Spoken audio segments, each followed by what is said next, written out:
Hi, I'm back and I'm at the park where I bring my doggies every day, and it's beautiful. I'll show you. It's actually an off-lead park, and soon, rather than looking at you, I've got this daggy wide-brimmed hat because I don't want any more sun damage. I need to go to the skin doctor. Got an appointment in December, and I'll probably need some more things burnt off my skin, because up here in Queensland, if you're not from here, it's one of the worst places for the sun. So there's one doggy over there. Ramsey! Ram! They're my, not officially, oh, there's a little faithie. They're my little support dogs. Can't see her really, she's too far away. So this is really good for me. I'm going to turn this around now so that you can see what I see. No, that's not the way to do it. How do you do it? No. Well, I don't know how. Normally know how. Anyway, okay, so you'll just have to look at me. Or I'll place it like that and I'll talk. So there's my little facey girl. Hey, little facey girl. Hello, little facey girl. She's got two different coloured eyes. And she's a whippet cross with a Jack Russell. Aren't you, Bubba? Hey? Off we go. Anyway, she's not like weeing in the backyard for some reason. Probably because maybe because I water the garden. She doesn't like water. So she has stress from it. She has post-traumatic stress from it. So I brought her to the park for the second time today, because I've noticed she's been holding on, I think. Unless I find a little puddle somewhere. So it's good for me too. Like I've had to build up my strength because I haven't been well with my mental health, or would you say it sort of more affects me physically. Well, it affects me mentally as well, emotionally and physically, because I was traumatized by family recently, and that's not new. That's nothing new, but this was really severe, and it just landed me on my back again. My life seems to be, or has been, one of trauma, flattened on my back, climb back up, trauma, and that sort of could take, it's often every 6 months. You know, when there's a new thing, you just feel like you're safe, and suddenly something else comes up. I seem to have a weakness where I get to a point where the trauma response just kicks in, you know. And I really work hard not to, but then sometimes these situations, they've notoriously been severe. Like my boat that I lived in got wrecked in the storm, but I handled that pretty well. But then the aftermath of the storm was when things got really bad, because one thing led to another and another and another. Not all related though. A bit like a dominoes effect, you know. So yeah, here again. So what do I talk about? What was I going to talk about? That's right. So today I'm feeling not too bad, except I've got one of the many traumas I've had and abuses, one of the main ones in my life, starting from the age of 19, was I went into a cult, a religious cult. And by the time I came out of there, my life was ruined. Like, I was so blessed to come out, but I didn't come out in one piece, and I've never been the same since. It wasn't just the cult, it was trauma that happened before that as well, but I guess that was just the tip-off point, you know? Tip off the edge point. So all these years later, I came out of it when I was 23 with 2 babies in tow and newly separated from my husband. Well, I was pregnant actually, but yeah, ended up with 2 babies and on my own, single mum, in abject poverty. He wasn't supporting us at all, and it's yuck. I don't even really want to talk about it because I just don't like talking about certain things when I'm doing okay, you know. But what I do want to talk about, or what I will talk about, is the effects of spiritual abuse, and how, because I then became a person of faith after coming out of this cult, because it was based on the Bible, but it was a false religion, and I was now finding my faith in God, and that involves the same Bible.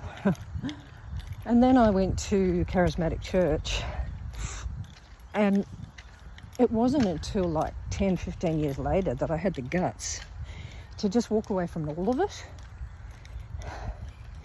Well, all of the organisations. But I spat out the bones, I kept the flesh, you know what I mean? I kept my faith. In fact, my faith got stronger and more real. But I had to decide what to kick out. And that has been, like I said before, the aftermath of trauma is often the hardest part. That has been an ongoing thing for me. Like, I could be going on fine, and then suddenly be in a situation where I start having these, what I call secty fears, because I start getting the God of love mixed up with the God of sect and religion. And they are 2 very, very, very different paths, I can tell you, which most of the world has based its not just religious beliefs on, even people who aren't of faith or have religious beliefs, if they are in the Western society, they have been influenced by church doctrine through government, through work ethic. I did a bit of sociology, and if you ever want to look up the Protestant work ethic, that is where Western society gets our work ethic from. Note the word Protestant. So, now who was it?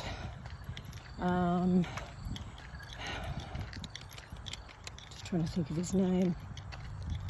Anyway, famous theologian came up with the Protestant work ethic.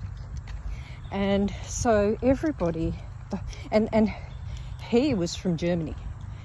Now, nothing against Germans, but you know what Germany is like?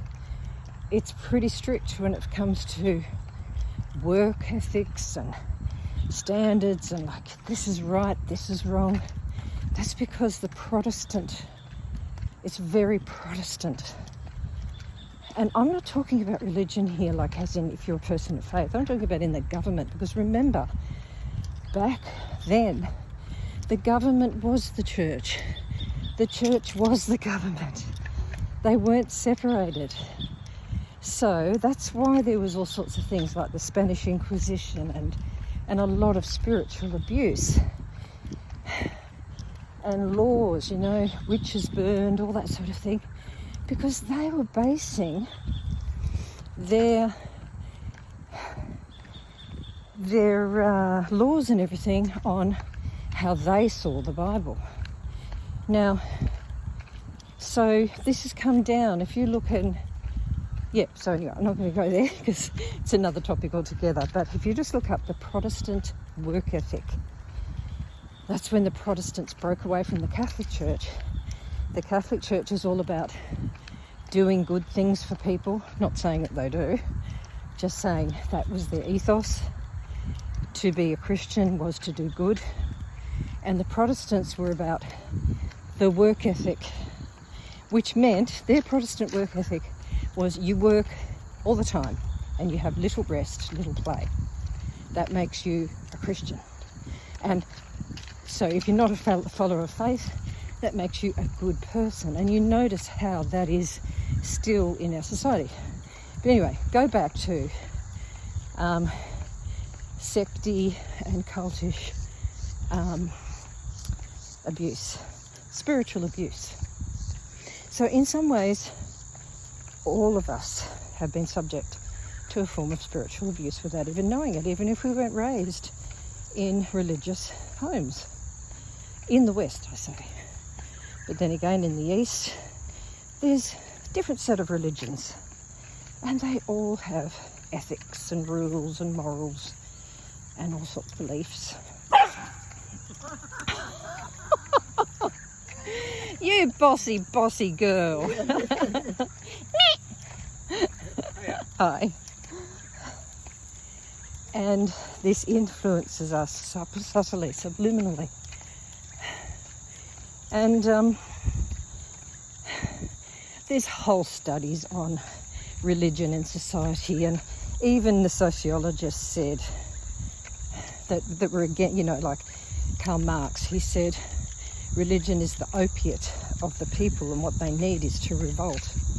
He wasn't saying religion is bad. He was saying, in this instance, their religion is like an opium to them because they're oppressed, but they need to rise up and have a revolution. So later on, all these sociologists agreed that religion is needed for cohesion in society. Whether they're right or not is another thing.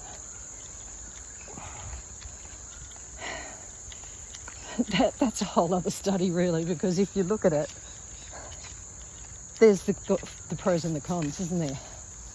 But bring in me. I'm into freedom. I'm into organic faith, into my own study of the person of who God is. And I don't mean to offend anyone here who is not got a faith, but I'm just explaining because it does involve everybody on this earth, really, in one way or another, whether you realise it or not. The great Jesus, he said, I came to set the captives free from the law of sin and death. I don't even want to mention the word sin, but he came to set the captives free. Now, I was taken captive in a way, in my head and in my psyche by this horrible cult that got into my system so badly that it bound me up. And you know what? It's the hardest thing because, you've got your spirit. All of it is you, your spirit, your mind, your emotions, and your body.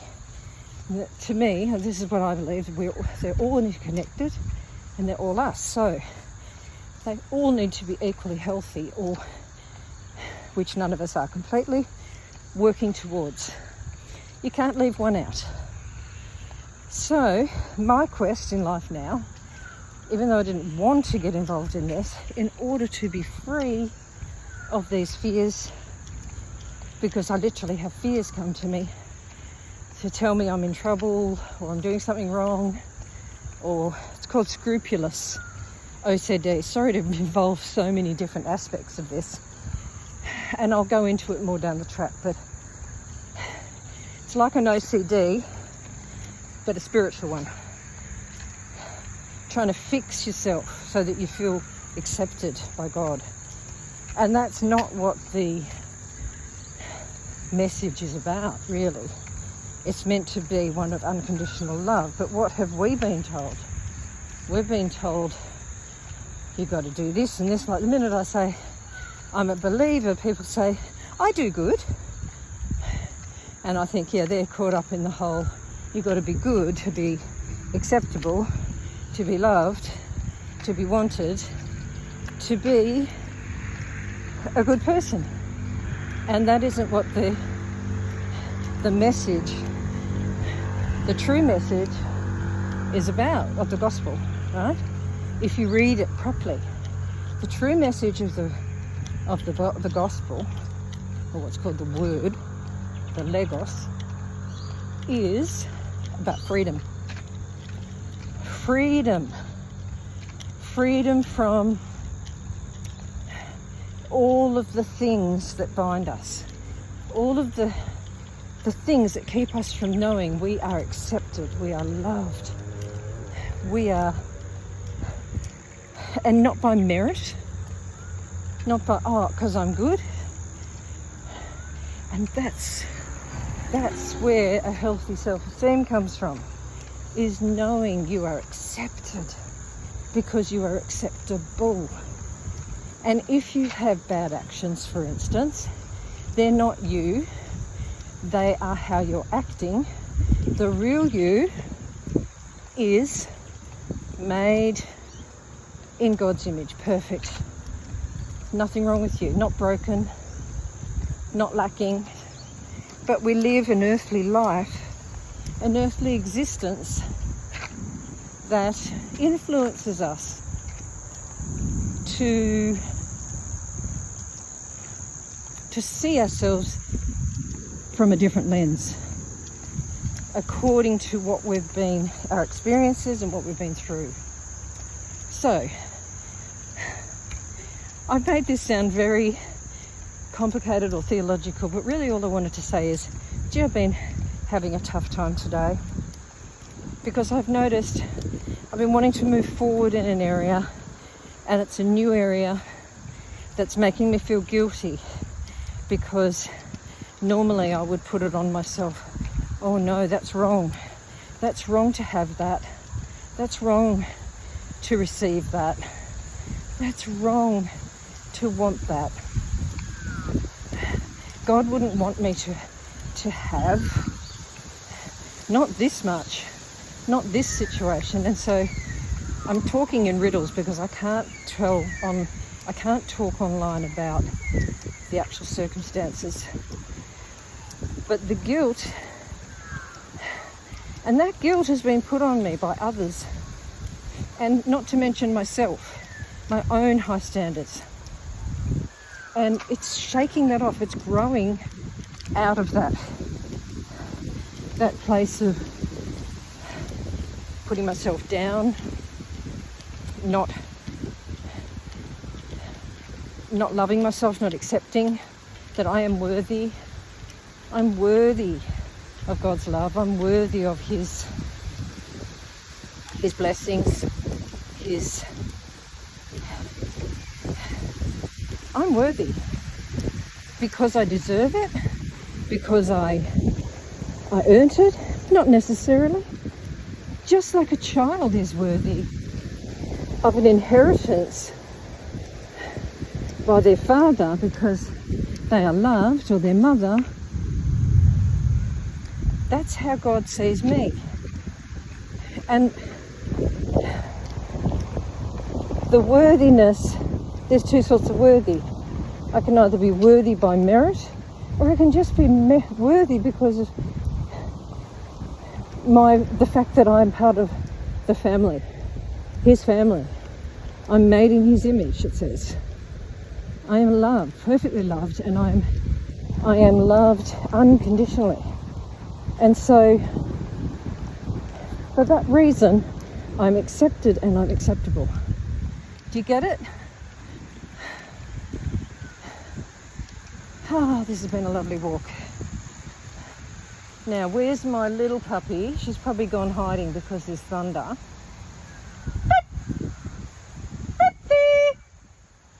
have to do that high voice so she'll listen.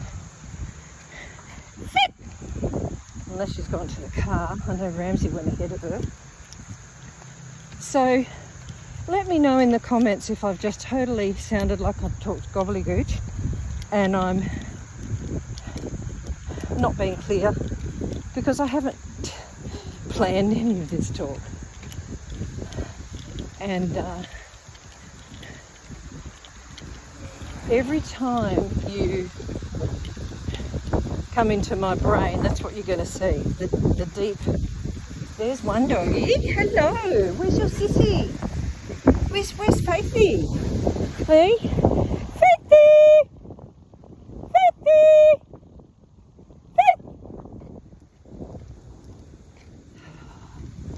The thunder's going to be spooking her. Faithy. Faithy. Faith.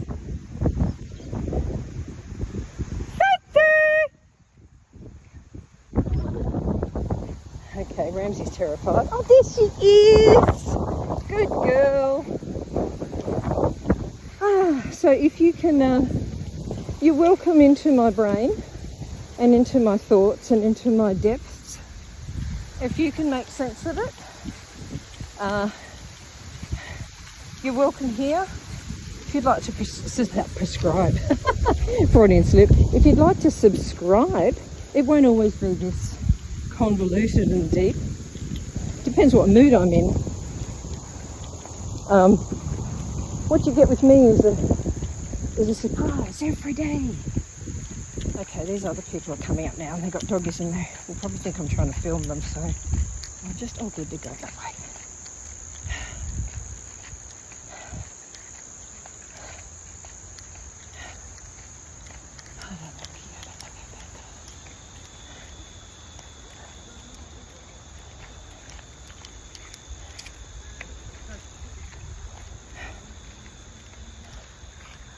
Hello. Hey.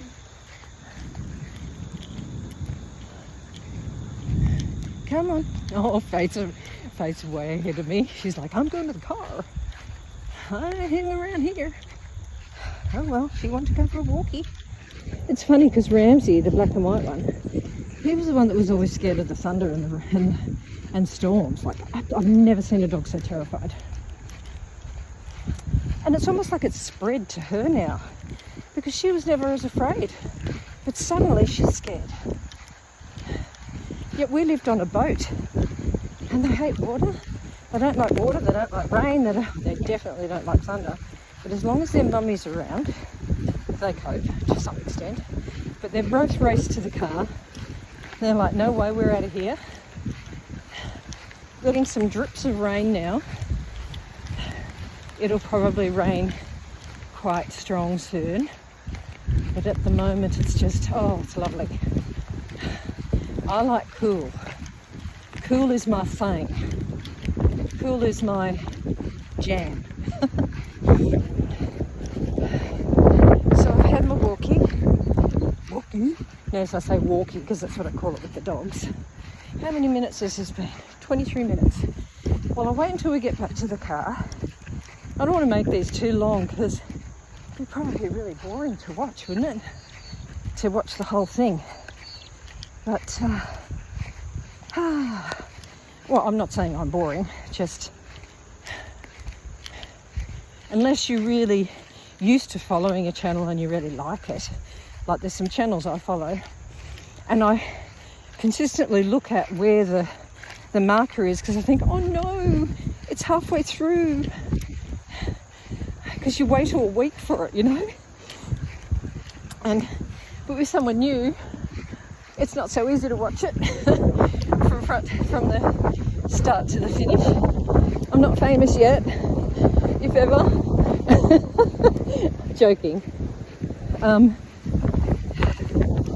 Yeah, so when, as I said, I've got in my other first video, I've got another YouTube channel with 300 odd on it, but my sister, who is is being a stalker on there, I blocked her and next minute she's back with another profile and I'm like, great. So she's going to sabotage my YouTube channel. What a bummer. It took me so long. So then I thought, you know what? I'm just going to start another one, but specifically on post-traumatic stress and the disorder that it creates in your life. Not that I like to label myself with I have. Like, I realise I've written Michelle's Cptsd healing journey. But it's not Michelle's Cptsd. It's just my healing journey. Get the difference? I don't own Cptsd. Cptsd doesn't own me. I don't affiliate myself with it. It is something that helps me understand what I'm going through physically, mentally, whatever, emotionally, spiritually. Woo! Get some rain now.